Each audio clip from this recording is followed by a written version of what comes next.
Hello, everybody, and welcome to our next instalment of the Myths and Questions in the Jeremy Bamber case.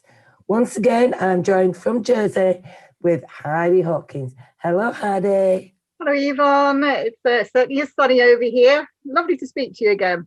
And it's lovely to speak to you, Heidi, and hopefully we can resolve some more of those myths and questions today. So, what forensic evidence have the police found to link Jeremy to the murders? Forensic evidence. There is absolutely no forensic evidence whatsoever to link Jeremy to the scene, to the crime. Like I said earlier, he had no marks on his skin, no marks on his arms, on his face, on his hands. Absolutely nothing. He had no blood was found on his clothing or his footwear. There was just absolutely nothing. Absolutely nothing whatsoever. So nothing in a car, nothing in a bicycle, nothing in the house, nothing. They took sweepings from his car, nothing, no evidence in the car, no evidence. They tested June's bicycle to see if the mud on the wheels matched the mud in the fields that would have been the route. No, nothing, no match whatsoever, no cycle tracks, because they did say that Jeremy's means of escape was he jumped out of the kitchen window, he pulled it down, he banged the side, it then got locked, jumped on his mum's bike, rode across the fields, right to his house in Gohanger, over ditches, over turrets, over these, harvested fields midway through harvest. Nobody saw a thing. And then he supposedly rang the police. But I'm sorry. There's absolutely no evidence whatsoever. No blood on Jeremy, nothing to link him to the crime at all. There was a fingerprint. Anyway, why would supposedly found on the rifle. So, but Jeremy had been out shooting the rabbits earlier that evening. So why wouldn't this fingerprint have been on the rifle? Absolutely. I think the fingerprint evidence, had it been Jeremy's and blood, would have been absolute positive confirmation, but there isn't anything like that. Absolutely. I mean, there's 252 photographs. Apparently, what Essex Police won't disclose, of fingerprints and marks on the pages of the Bible. So, had even one of those fingerprints been Jeremy's, that would have been in the court. They'd have gone, Jeremy's fingerprints in the Bible, Jeremy's fingerprints on his mother, Jeremy's fingerprints is on Sheila. Nothing, absolutely nothing. Absolutely nothing.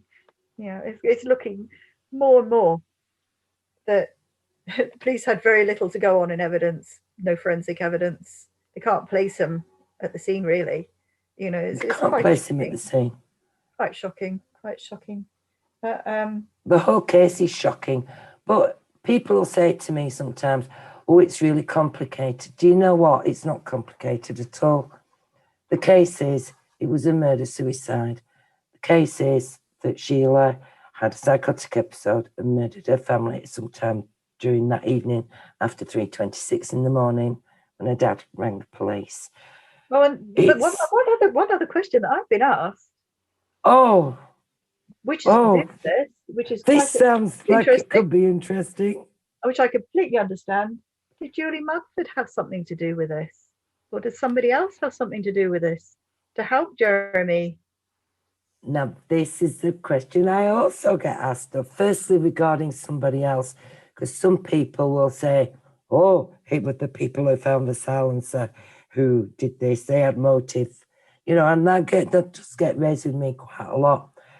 The only people that the police and the judge and everybody sort of said it was either Sheila or it was Jeremy. There has never, ever been a question of any third person involvement.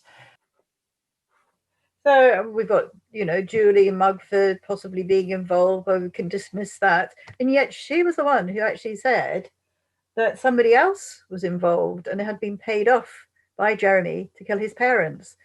But yes, she was adamant that was the case, and yet it was completely disproved. So where did she get that idea from? But it's not the only time Julie Mugford did it. Imagination. It's not the only time that Julie Mugford did it, because in 2002, when it was Jeremy was at the appeal and she was interviewed by the police, she actually told them that she suspected Brett Collins now as being involved. And it's like... She didn't really like Brett, though. Already tried to implicate one other man. So does she want 3 then innocent men in jail? You know, Jeremy's already been convicted on her lies. So, and was she involved? She wasn't involved because Jeremy wasn't involved. But she was involved to the extent that these lies of hers were just spiraled out of control.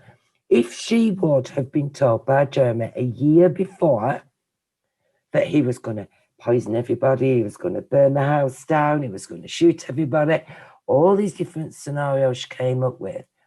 But then on the night, he supposedly rang her and gone, "Oh, it's tonight or never."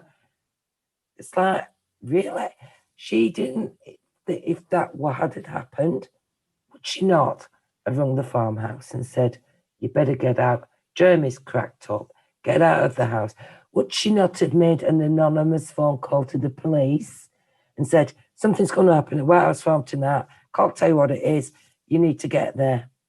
There's so many opportunities. Of course you would. Of course you would. I mean, but why would you, you say, well, he's saying these things and she believed him or she didn't believe him. But still, if you're with somebody who's thinking about doing that sort of thing, it's not would good. Would you stay with somebody who's even talking about things like that? I think most people wouldn't. It'll be a little bit scary, a little bit worrying. A little bit scary. It'd be terrifying, wouldn't it? If you're in a relationship with somebody who's supposedly saying, "Oh, I'm going to go and kill my mum and dad. I'm going to make sure so I kill my sister as well, and them kids, and I'm going to drug them all. Oh no, I won't. I'll burn the house down." It's like, and then to support that person, actually support that person, and then maybe have a little rethink, and after he was. And after he finished with the relationship with her, it's like, maybe she did reconsider and think, "Do you know what?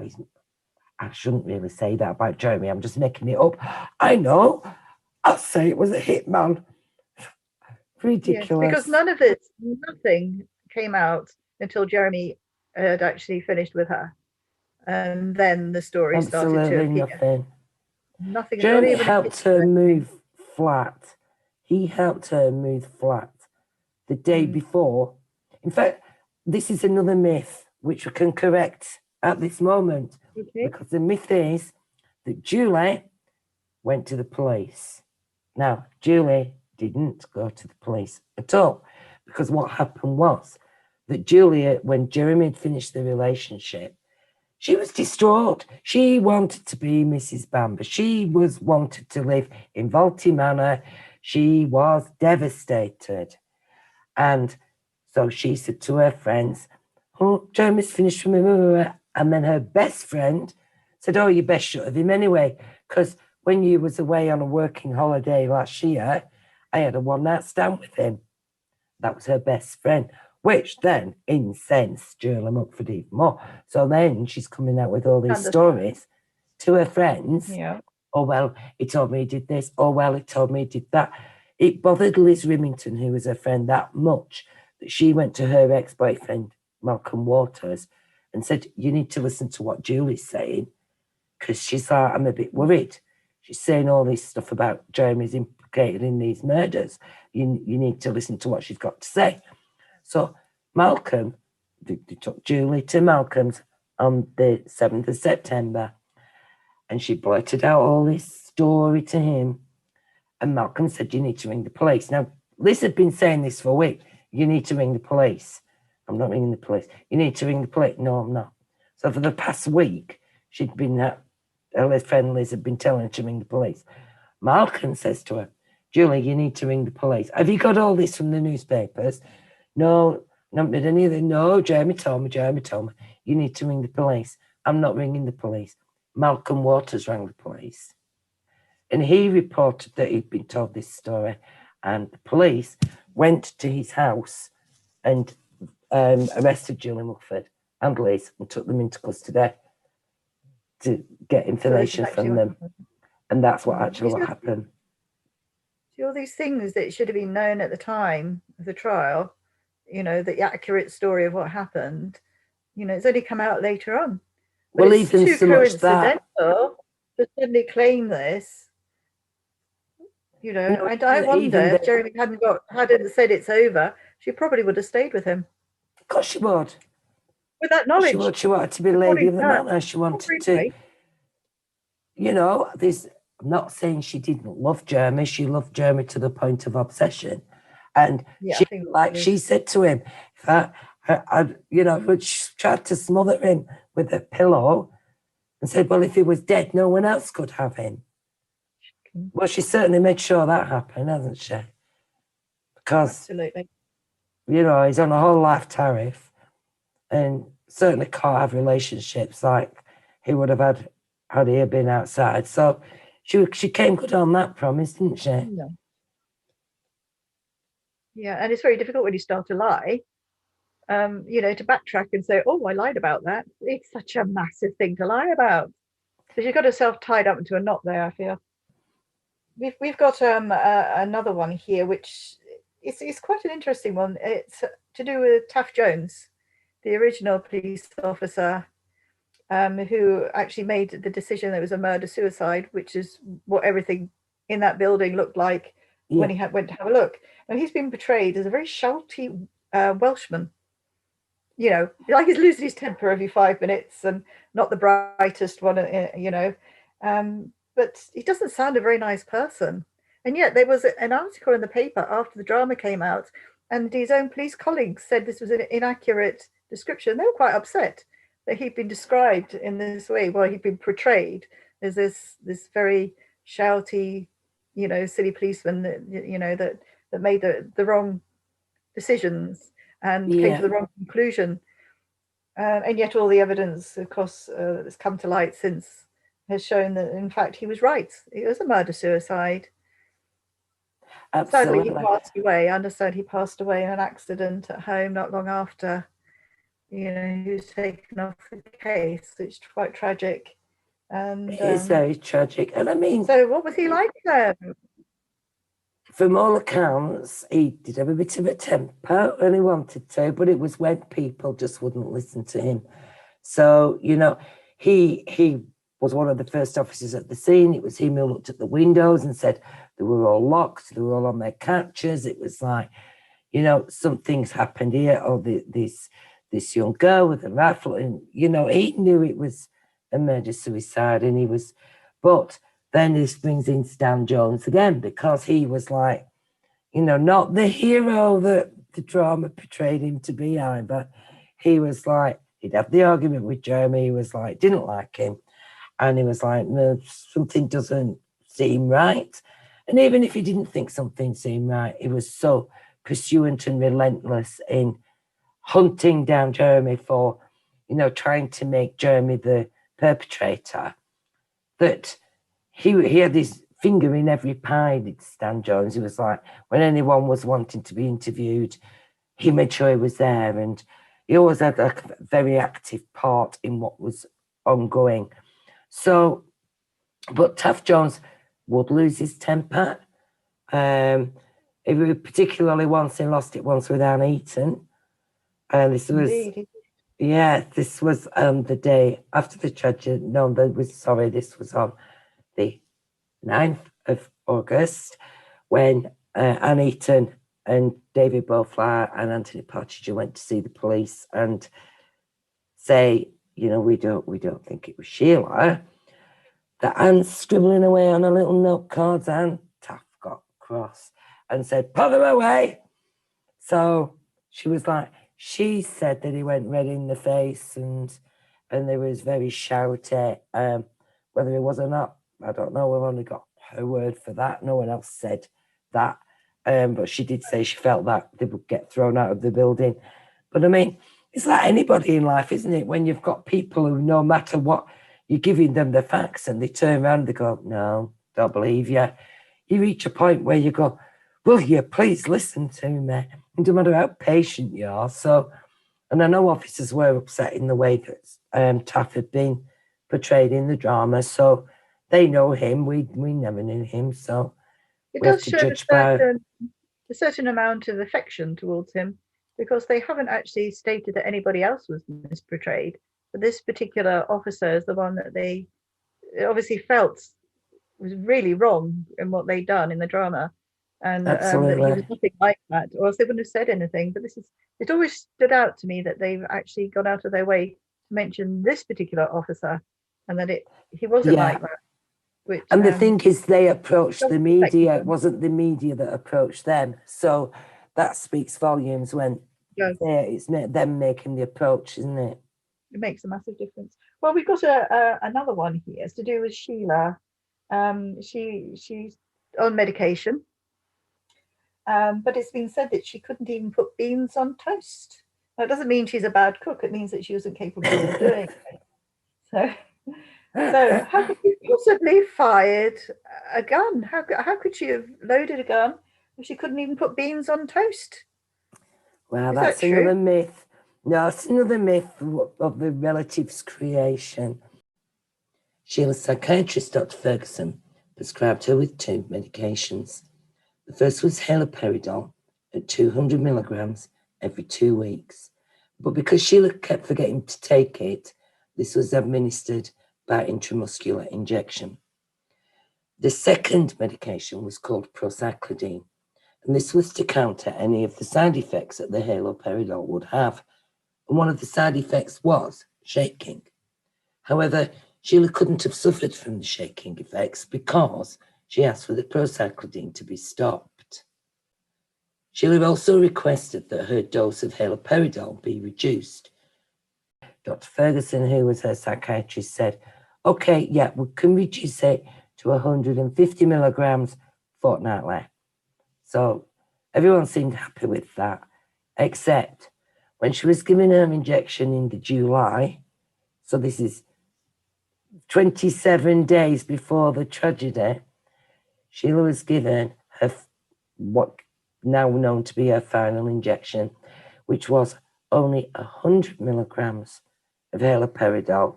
And instead of being fortnightly, as it had been, it had to last her a month. She should have been there 2 weeks later. So 13 days prior to the incident at White House Farm, she should have had her next injection. But that never happened. Incorrectly, it had been changed to monthly rather than fortnightly, and halved rather than 50 milligrams knocked off. So in effect, her medication was only a quarter of what it should have been. And when they did blood analysis tests in the post-mortem, and they did serology tests and everything, and they tried to establish like the drug content in Sheila's system, she had a minute trace of haloperidol in her system. It was virtually nothing. Yeah, that's and she'd been on such a huge dose, 200 milligrams every 2 weeks, to be cut to 100 milligram every month. It's a massive. I mean, any drug, you have to be weaned, even when you're reducing the dosage. They do it very slowly. They do nowadays, do it very slowly, very carefully, a few milligrams at a time, and it takes a long time to get weaned off medication. Whereas Sheila's was like 200 milligrams every 2 weeks, bang, now, right, you can have 100 milligrams every month. That is a huge difference. Huge. Minimal amount in her bloodstream, not really doing very much. Yeah, definitely, it's a perfect storm again for a psychotic episode to take place. And it's been said that Jeremy must have drugged Sheila so that she was docile enough to keep in the same position in order to kill her. Exactly. But there were no drugs found. She would have had to step over the drugs. And of course, she would have had to step over. Had it been Jeremy, he would have had to say she'd have been in a bedroom. He'd have had to take her out of the bedroom, take her over the body of her mother in the doorway, and say, lie at the side of the bed. Well, not a chance. Not a chance. She had no alcohol in her system.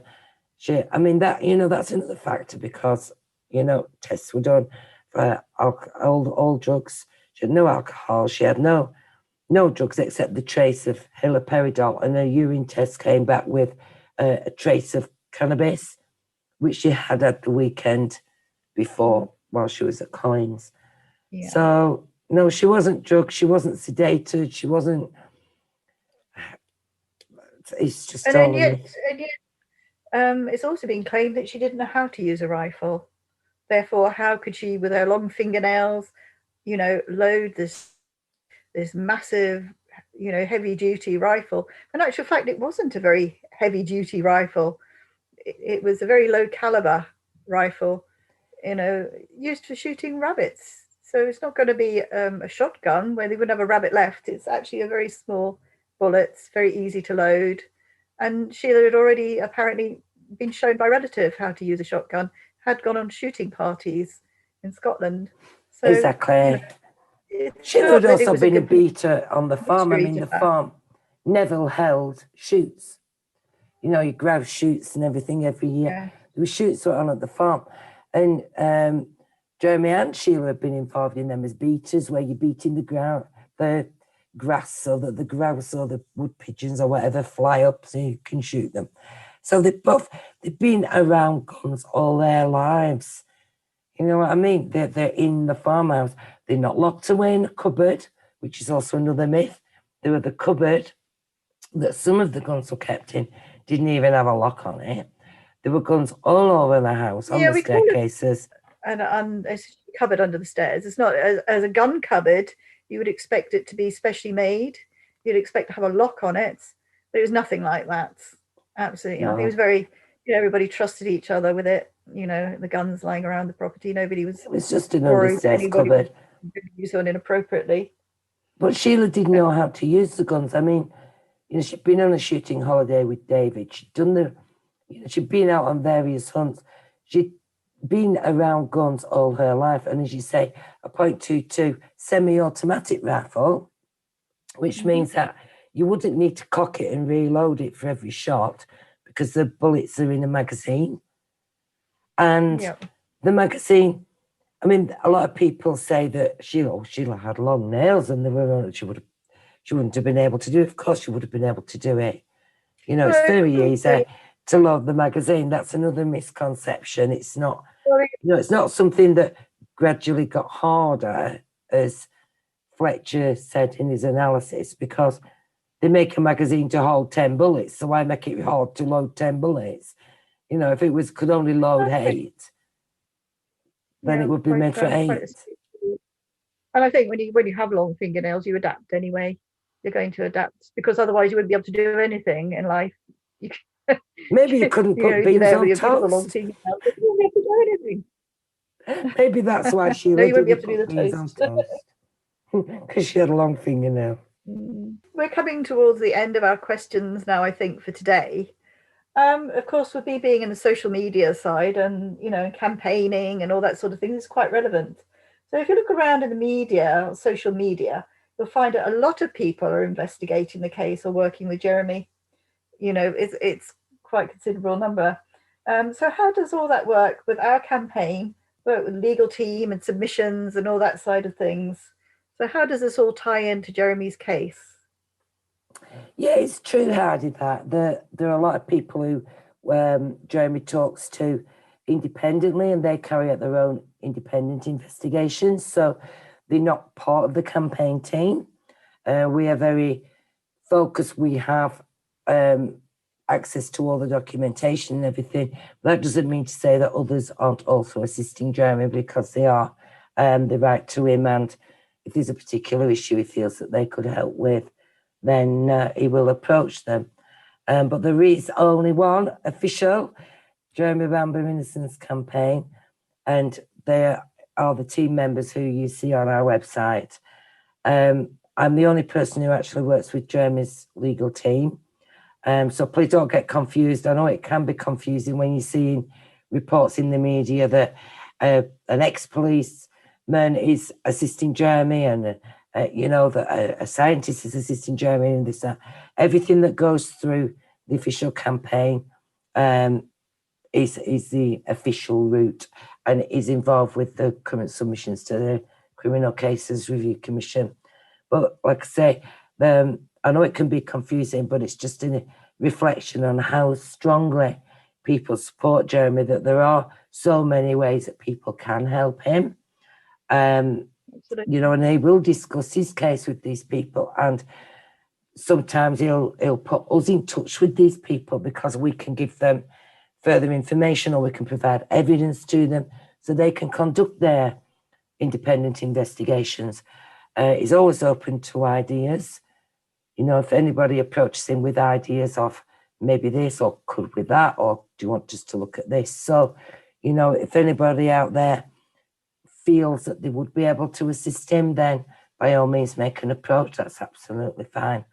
So anybody who, you know, who's got any contributions to make, I mean, whether it be a supporter, writing a letter, Jeremy's just so grateful to everybody for all the support that he gets, and for your belief in him and your belief in his innocence, because at the end of the day, we will prove Jeremy's innocent. We will prove that in the courts, and we will see Jeremy as a free man.